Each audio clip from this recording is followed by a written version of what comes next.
ये जो भावना है ग्लोबली अपने आप को एक दूसरे देशों के साथ जोड़ने की, त्रिपाठी सर, क्या वसुधैव कुटुंबकम के उस थीम को हम इसके जरिए नहीं दिखाते? इसके पहले हमने कोरोना में देखा था कि भारत ने किस तरीके से आगे हाथ बढ़ाकर बगल के जो जिसको दुश्मन देश कहते हैं पाकिस्तान, उन तक को हमने मदद की हाथ बढ़ाई थी। तो ये जो idea of one world one family है, ये क्या भारत का जो मूल आइडिया है, इसको प्रधानमंत्री सही दिशा में लेके जा रहे हैं? देखिए, आपकी बात सही है, वसुधैव कुटुंबकम की बात सही है, ऐसा होना चाहिए और ऐसी दिशा में हम आगे बढ़ रहे हैं। कोरोना हो या आपने देखा कि तुर्की और सीरिया में जब भूकंप आए थे, तुर्की हमारी हमेशा खिलाफत करता रहा, लेकिन हम पहले देश थे जो तुर्की में अपनी सहायता लेके पहुंचे थे। तो वो होना चाहिए, लेकिन होना चाहिए और क्या है उसमें अभी फ़र्क है, और क्या है वहाँ से हम होना चाहिए कि वो बढ़ रहे हैं। अब जहाँ तक बात है आपके कि डिफेंस में हमारा बजट कितना ज़्यादा है, तो एक चीज़ मैं यहाँ पे रामधारी सिंह दिनकर की 2 लाइनें हैं, मैं कोट करना चाहूँगा। क्षमा शोभती उस भुजंग को जिसके पास गरल हो। भुजंग मतलब सांप। उस सांप को क्षमा शोभित होती जिसके पास जहर हो। उसको क्या जो दीनहीन विशीन विनीत सरल हो। मतलब ये कि आज अगर अमेरिका कहे किसी देश से जाओ हमने क्षमा किया, हम तुमसे लड़ाई नहीं करेंगे, तो बात मान सकते हैं। आज मालदीव कहे कि हम नहीं लड़ाई करेंगे, जाओ हम तुम्हें माफ़ करते हैं, उसका कोई मतलब नहीं होता। तो आपको क्षमा करने के लिए इतनी ताकत आपके पास होनी चाहिए कि आपकी क्षमा का मूल्य हो, नहीं तो लोग हंसी उड़ाएंगे। तो ये ज़रूरी है। और आजकल आपके पड़ोस में इतने देश हैं, पाकिस्तान है, चीन है, जो कि हमेशा से आपके खिलाफ रहते हैं।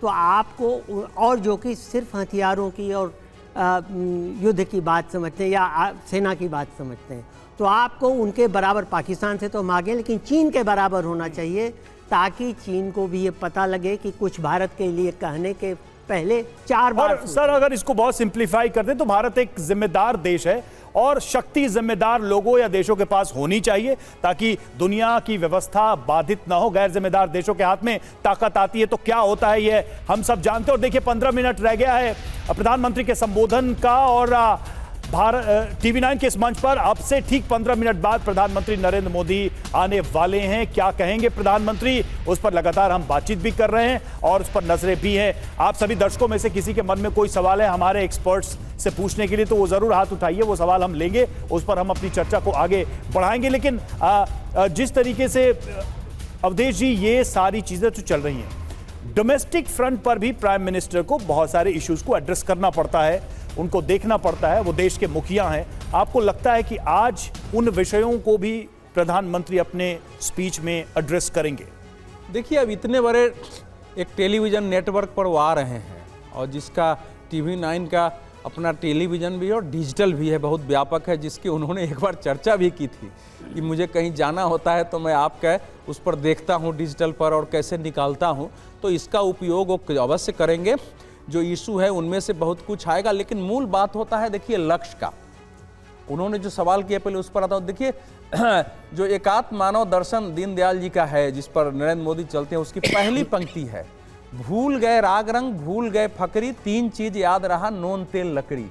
कि अगर पेट में आपको भूख है, आपके घर में चीजें पूरी नहीं हो, तो उस समय राष्ट्र और ये विश्व शक्ति और विश्व गुरु नहीं समझ में आता है। तो वो तो जब तक पूरा होना ही चाहिए, और उसकी पूरी होने की आज का जो सिस्टम है ना, इस सिस्टम में 100% वो संभव नहीं है।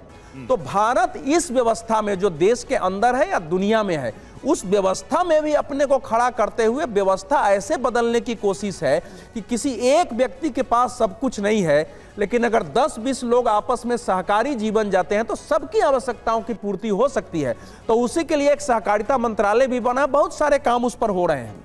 आपके सवाल के लिए मैं एक गीत की पंक्ति है जो शायद प्रधानमंत्री भी अपने लंबे समय तक वो गाते रहे जब शाखाओं में जाते थे, तो मैं उसी की करूंगा। भारत का लक्ष्य भी इससे हमको क्या है, बार बार जो बोल रहे हैं, निर्मल पावन भावना सभी के सुख की कामना, गौरवमय समरस जन जीवन यही राष्ट्र आराधना, चले निरंतर साधना, जहां अशिक्षा अंधकार है वहां ज्ञान का दीप जलाएं, स्नेह भरी अनुपम शैली से संस्कारों का ज्योत जगाए, सभी को लेकर साथ चलेंगे दुर्बल का कर थामना, चले निरंतर साधना। आगे बढ़िए। जहां व्याधियों और अभावों में मानवता तड़प रही, घोर विकारों अभिशापों से देखो जगती झुलस रही। दुनिया के बारे में एक एक आंसू को पोंछे सारी पीड़ा लांघना, चले निरंतर साधना। और अंतिम मैं बोल रहा हूं, जहां विषमता भेद अभी है, नई चेतना भरनी है, न्यायपूर्ण मर्यादा धारें विकास रचना करनी है। स्वाभिमान से खरे सभी हो, करे न कोई याचना, चले निरंतर साधना। एक ये है, बिल्कुल तालियां होनी चाहिए इस कविता के लिए। एक शानदार कविता। एक पूरा लक्ष्य है ये कि भारत के अंदर भी भारत के बाहर भी हमको कैसा बनाना है। लेकिन इस समय की परिस्थितियां ये हैं कि भारत जैसे जैसे खड़ा हो रहा है, देश के अंदर और बाहर ऐसी शक्तियां जो ये समस्याएं पैदा करती हैं, जो समस्या नहीं होनी चाहिए वो समस्या, जो इशू नहीं होनी चाहिए वो इशू है। और एक सबसे खतरनाक जो इस समय हुए, जिसने अनेक देशों को तबाह कर दिया है, उस शब्द को बोलने से लोग परहेज करते हैं, लेकिन इस्लाम के अंदर जो एक कट्टरपंथ का पार्ट है, उसने स्वयं इस्लामी देशों को तबाह कर दिया है। और धीरे धीरे एक भारत में एक बड़ा वर्ग उस रूप में हमारे सामने उभर के आ रहा है कि कोई अगर औरंगजेब की कब्र को हटाने की मांग कर रहा है, वो सही है, गलत है, असहमत हो सकते हैं, लेकिन आप पूरे तरह से आप किसी कहीं दंगा फैला दें, उसके पक्ष में खड़े हो जाएं और औरंगजेब की बात को सही ठहराने लगे कि 40 लाख लोगों का जिसने कत्ल किया हो। हमारे देश में महमूद गजनवी और सालार मसूद के नाम पर मेले लग रहे हैं। आप बताइए इस देश में क्या हो रहा है? उसको महिमा मंडित करने वाले, उसके साथ देने वाले लोग खड़े हैं। अब इसमें आपको कैसे उनको समझाएंगे? तो ये भारत के दायित्व है। अच्छा, दूसरी ओर क्या है कि दूसरी ओर जो एक बड़ा समाज है वो अहिंसक तरीके से उधर के ऐसी शक्तियों का विरोध करने के लिए तैयार नहीं कि सब कुछ सरकार कर देगी। तो इससे बाहर उठने की जरूरत है। देश को अगर खड़ा होना है तो ये शक्तियों के विरुद्ध आपको संविधान ने अहिंसक तरीके से संघर्ष की ताकत दी है। सड़क पर उतरिए, बोलिए कि ये गलत है।